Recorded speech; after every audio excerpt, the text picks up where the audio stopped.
Hey guys, this is Creative Karma and welcome back to my room. I know it's been a while, and I actually had recorded the video you're about to see last Saturday, but when I went back to check over my video to make sure everything had gone recording alright, none of the audio had recorded. And it was just so frustrating, I just had to leave it and move on, and then come back to it the next time around, and now it's next Saturday, and here we are finally. And so my video might seem a little out of date, but this is actually meant for last Saturday. I'm just gonna do my best to sort of kind of update it for this one. But normally on this channel I just talk about people who have autism or disabilities. But I'm kind of gonna veer off that path just a little bit and talk about something that now more people are finally talking about, which I think is great, but it kind of comes a little bit too little too late, in my opinion. But as you know, as a person with disability, personally, I've had a lot of negativity thrown my way, and a lot of other people with disabilities have a lot of negativity thrown at them, saying things that we can't do, all these things that we shouldn't do, all the things that and I've heard people talk about they're not going to get disability assistance because they don't want to feel like they're helpless and like they can't do it on their own and all this stuff. And again, I'll talk about some of that stuff possibly in a later video. But this time I kind of want to focus on one specific thing, and that's our current issue of mass shootings that even our own president right now won't really even talk about. He thinks that putting up a wall will do it, or keeping out Muslims will do it, but we're allowing a lot of other things to come through the cracks. We're just focusing on those two things.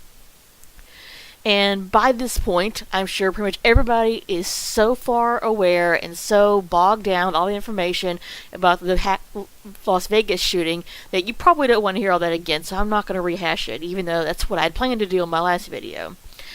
And since, by now, anybody who actually watches these videos might go, this is a vlog about autism and disabilities. What does this have to do anything with it? Well, there's a lot of stuff to do with this. Is that a lot of politicians and gun enthusiasts out there like to say that the majority of mass shootings, when I'm saying majority, I mean, more than 50%, we'll say, of mass shootings is either due to some form of terrorism or due to the person having some sort of mental disability, like an autism or something else. Schizophrenic, maybe. But there's a problem with that. I was doing some research because I wanted to be knowledgeable on this subject when I spoke about it, and I looked up and found an article where they had done research about this. And it said according to the U.S. National History of Medicine under the National Institutes of Health website article, it was actually reported back in 2015, so it's a pretty recent article considering. It said that Applebaum, who was a current American psychologist, says that less than 3 to 5% of U.S. crimes involve people with mental illness. Now, if you take, it's 3 to 5% out of 100% of crimes. And that's not talking about gun deaths specific. It's talking about just crimes in general. And if you take that and combine it with databases that track gun homicides, such as the National Center for Health Statistics, it showed that fewer than 5% of the 120,000 gun-related killings in these United States between 2001 and 2010 were perpetrated by people diagnosed with a mental disability. So 5% out of the 100%, the 120,000 gun-related killings, were actually labeled as somebody who had a mental disability. We aren't even at a third of the shootings. So it's not people who have mental disabilities' fault. So we're sort of getting pigeonholed into a box that isn't right. We are so many more things than somebody who is possible of killing people or killing ourselves. And, so we have to go, what we have to do about this. But in this vlog, that means we need to speak up. We need to make our voices known and let people know we aren't all like that. Yes, a lot of mass shootings happen, 5% of them, because of somebody with a mental disability. But usually, I would say, people who have a disability who are getting emotional, physical, and mental support from a group of people are less likely to go out and do that, and that's usually the majority of people. So I decided to make this vlog so I can speak up from my own personal voice and lay out this information. The public tends not to get about this information about mass shootings here in America. And of course, most people, when you come along with the whole gun law stuff, they say guns are the problem. A lot of the times, they've started to change their minds, and they keep trying to say that guns don't kill people. Well, technically, it's the bullets that do that, but I won't go into that whole mess. And that we need to shut down all the guns that are out there. It's like, well, that could help a slight bit. The problem is, the flow of guns for civilians could actually be stopped. We could literally have a ban from the highest levels of government put that says no more of certain types of guns are created, like assault rifles, for instance. And that way, no more new guns get out into people's hands that can use them for harm on themselves or other people. But that doesn't guarantee that the guns that are out there won't be used for mass shootings. Well, then you could say, hey, let's set up a buyback for these guns and make a fine or some prison sentence that says if you do not return these guns and get money back for them for what you paid for them, then you will go to jail. Well, while a lot of Mr. and Mrs.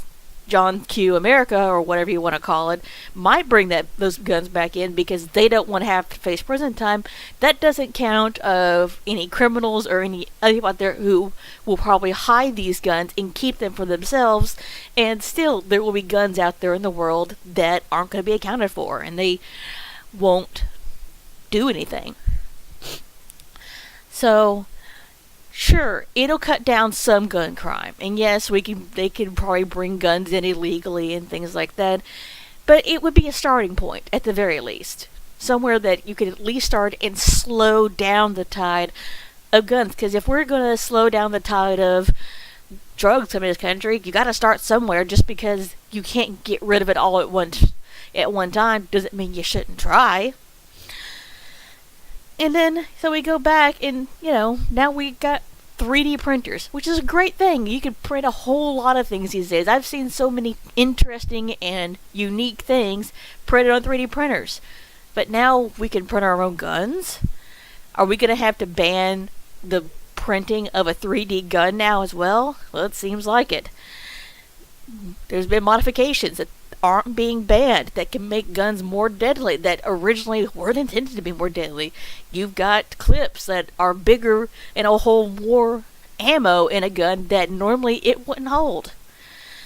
So, if we take, we could take the guns from everybody as much as possible, but there's still going to be some out there. And so, we've got to be ready for that at some point. But let me pull up a few facts because I want to show, I think, what is sort of the scariest part about all this. And I'm not really that old. I'm only 32 years old. And so I've been around since about 1985 for people who either are really good at math or maybe really bad at math, which I'm one of those kind of people, the bad at math version. And so I decided to find out because I want to know how many mass shootings had happened in my lifetime. There's been so many on television. There's got to be some place somewhere on the internet where I could figure that stuff out for myself. So, and I decided to do my research, and it turns out there's a really hard time figuring out how many there are out there. And I'll get to why in a moment. But I decided to go off on two different websites. One's called MotherJones.com and one's called TheGuardian.com, who both correlated and compiled lists of mass shootings throughout American history, so to speak. And so I went by the definition of what a mass shooting is by this particular definition, that it is an event where one lone gunman, manages to affect a total of 4 people by the shooting. And when I mean 4, I mean they could kill just 4 people, or they could injure just 4 people. They could injure 2 people and kill 2 people.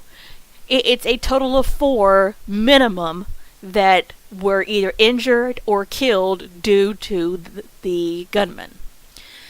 And I came up with a kind of some startling statistics on this here, and I'm just going to sort of take this down. And again, a lot of this is not been extensively researched by other people, so there's not a lot of places I can find this information. So, from what I could gather, between the years of 1985 and 2012, which is a big gap, what I could kind of just determine is around 59 mass shootings, which is actually pretty good considering. I'm not sure if that's an accurate representation because that information is just not out there in this day and age, despite the fact that we've got the internet, we could find almost anything on the internet. But where things get a little more serious is when I go from 2013 to today in 2017. So I decided to sort of add up, based on the definition I gave you, how many mass shootings happened in each of those years by themselves. In 2013, we had around 253 mass shootings where at least 4 people were either injured or killed or whatever. In 2014, we had 279 mass shootings. We've just gone up around 20 or 25 mass shootings in 1 year. Then 2015 rolls around. There was a probable total of around 323 mass shootings. Now we've jumped from the 200s to the 300s. 2016, there was 383 mass shootings. We just jumped up nearly 50 mass shootings between 2015 and 2016. 2017, of course, is not over yet, unfortunately, it seems, because as of right now, there have been 273 mass shootings in 2017 alone. While that's not as high as 2016, 2016's year is over. Right now, we have almost caught up to the number of mass shootings that happened in 2014. There is still, unfortunately, time between the end of October, November, and December to have the rest of these mass shootings, because if you think about it, this number means there has to be multiple mass shootings on any given day in America. So it's honestly possible that before we get to the new year, we're going to have over 300 mass shootings in this country, in America alone. And to me, that's a little bit of a problem. Because, what happens if I'm at the next event that this gunman decides to go to? What if I'm the next victim, or somebody I know is the next victim? So that's when we come up with a little problem there. But one of the things I like to cover on this, because I've had some great conversations with my mom and other people about this, and it's talking about the Second Amendment, because that's what most gun lobbyists use to say, hey, we have the right to bear arms. We have the right to protect ourselves. And there's a couple of different views on that, whether it's it's good, or whether or not it's bad, or whatever. And I wanted to try and figure out, how are they using this definition as a way to say they can have the right to bear arms? So, just as a refresher for anybody who might not know, the Second Amendment says a well-regulated militia being necessary to security of a free state, the right of the people to keep and bear arms shall not be infringed. Now, that's the whole Second Amendment.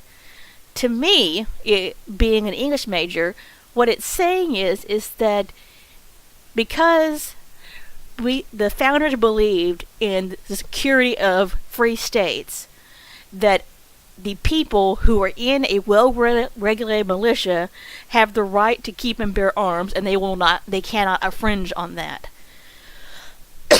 Pardon me, I gotta get a little sippy. So, Okay, most of those words in that definition, everybody can pretty much understand. But militia, that's a word that a lot of people aren't defining. What is a militia? What makes a militia?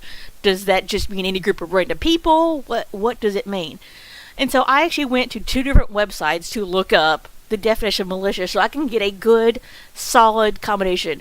I went to the Merriam-Webster dictionary site, which most people have had a Merriam-Webster dictionary in their life, and I also went to dictionary.com to look up their version of militia.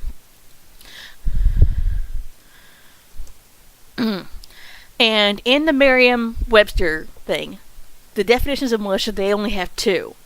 The first one has 2 parts.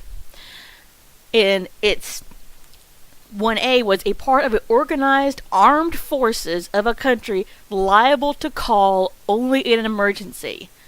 And part B of that is a body of citizens organized for military service. The second definition of militia by Merriam-Webster standards is the whole body of able-bodied male citizens declared by law as being subject to call to military service.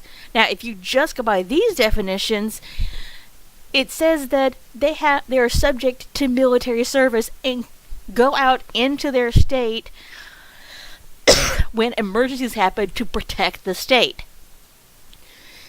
In my personal opinion, being somebody who has a younger brother, who's in the National Guard, that's what it sounds like. The National Guard is a group of military, able-bodied, male and female, actually, citizens who train, go to drill once a week. They run drills.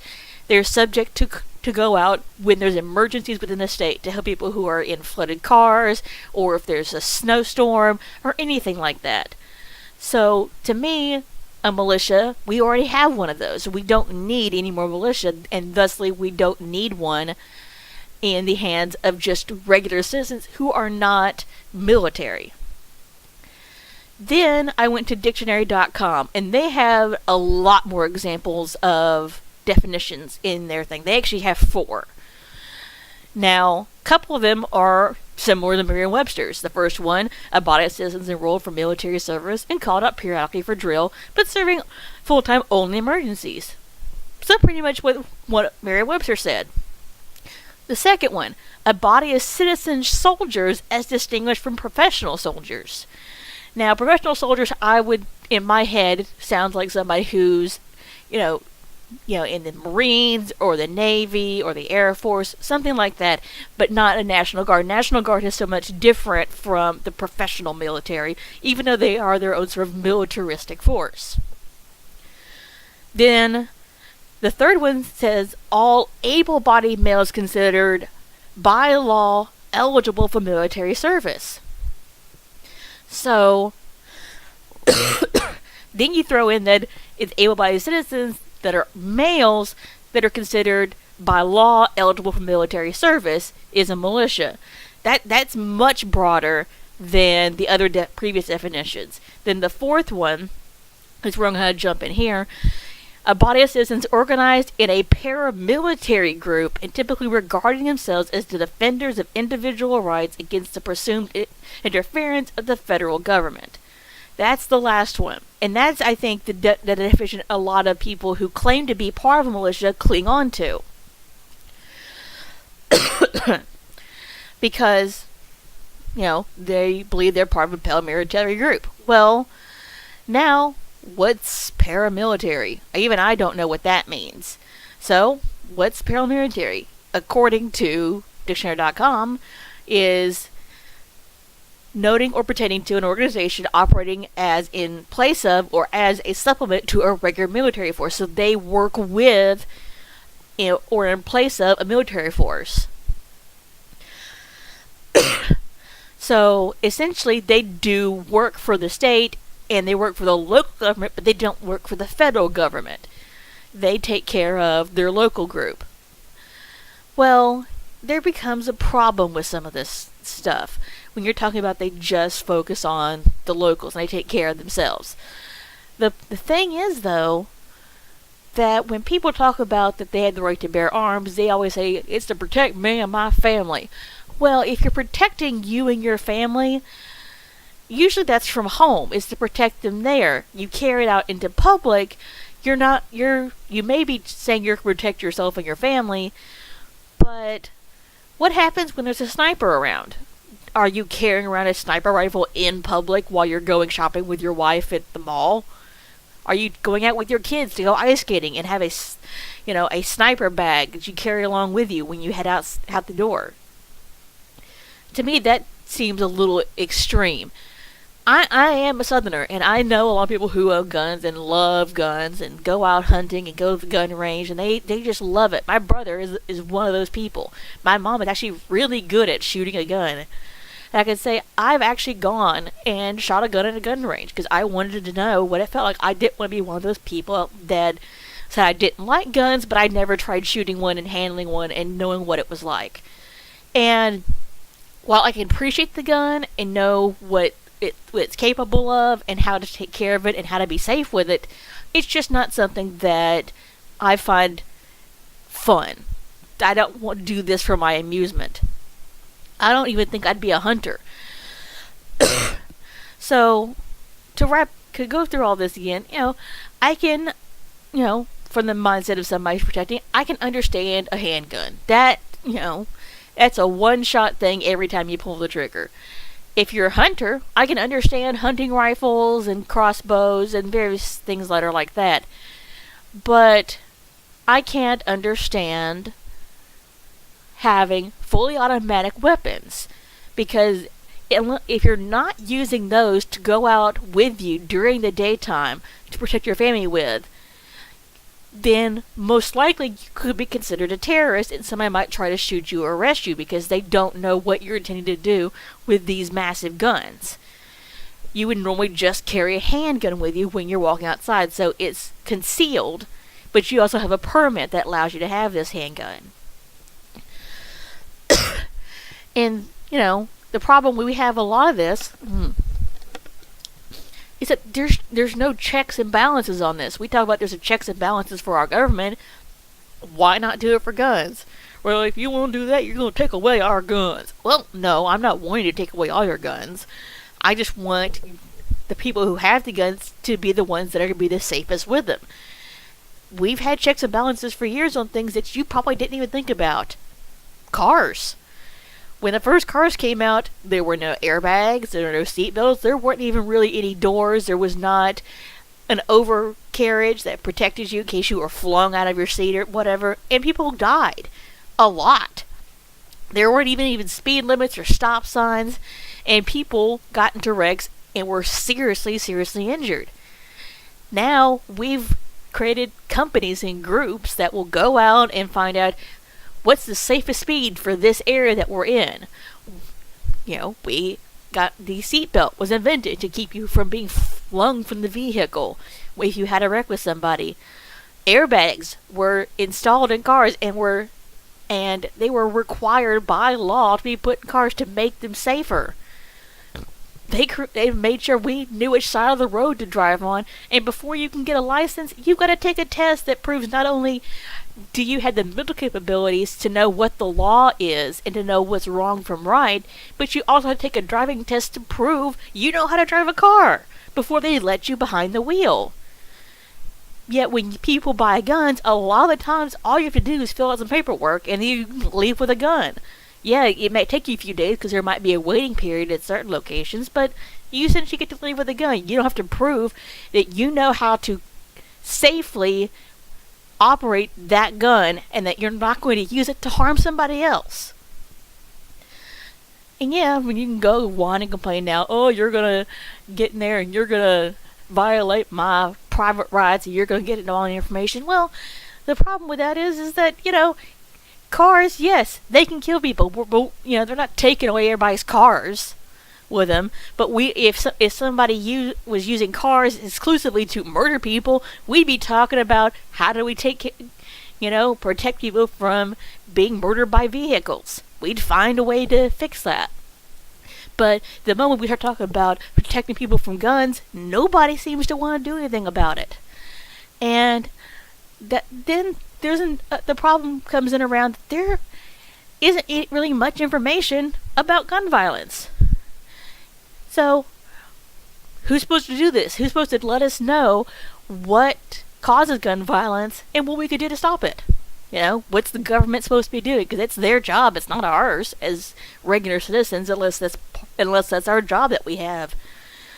But what a lot of people don't know that I found out through reading a article from the Washington Post. Again, I actually want to say that any link to the information I found will be down in the description of this video, but that there was a few years ago that since around 1996, the CDC, which is the Center for Disease Control, had not touched firearm research. They had not even attempted to do that because the NRA, which stands for the National Rifle Association, the biggest group of people who are gun enthusiasts in this country, accused the agency, the CDC, of promoting gun control, and our Congress threatened the CDC to pull their funding.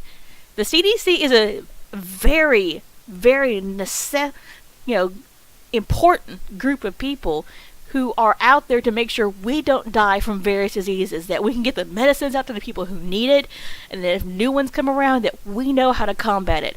They are one of the most important facets of us as a country to make sure we can continue living on as a species. And suddenly, because they wanted to research firearms, now their research is going to be not funded anymore. And so that all dried up. They had nowhere to go. They had no political ramifications to help them out.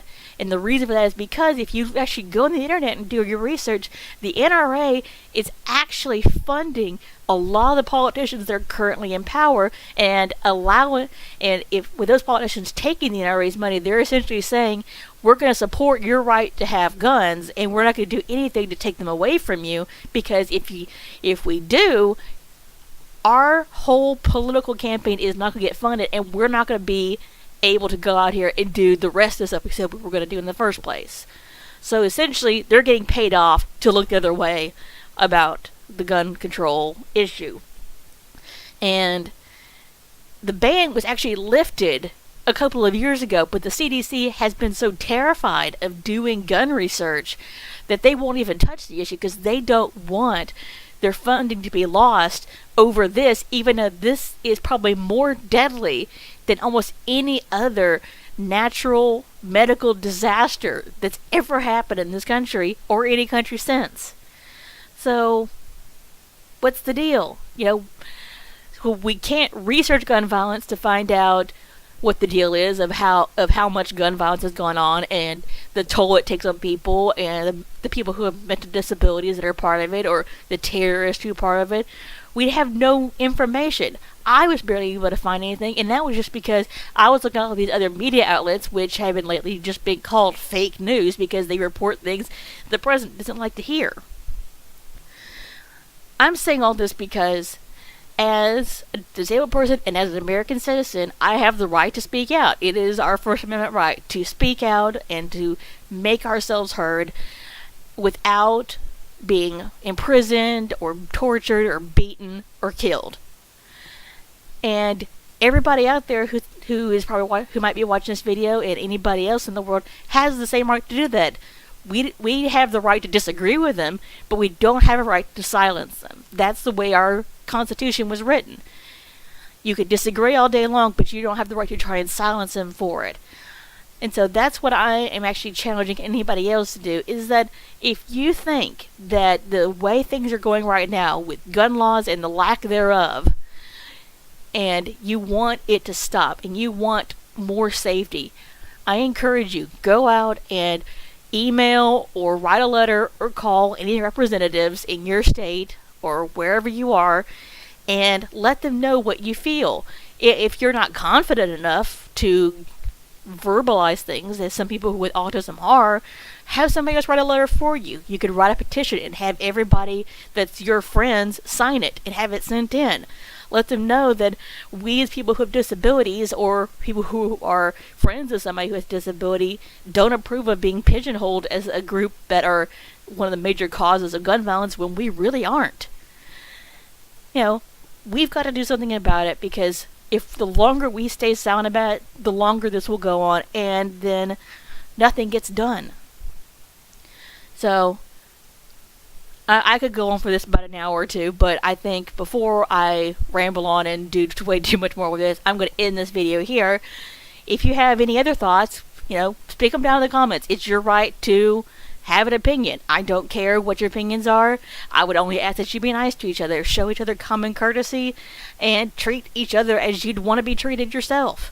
That's what we're all asked to do, I believe. So, anyway, I hope you enjoyed this video, and if you did, you can hit that like button down below.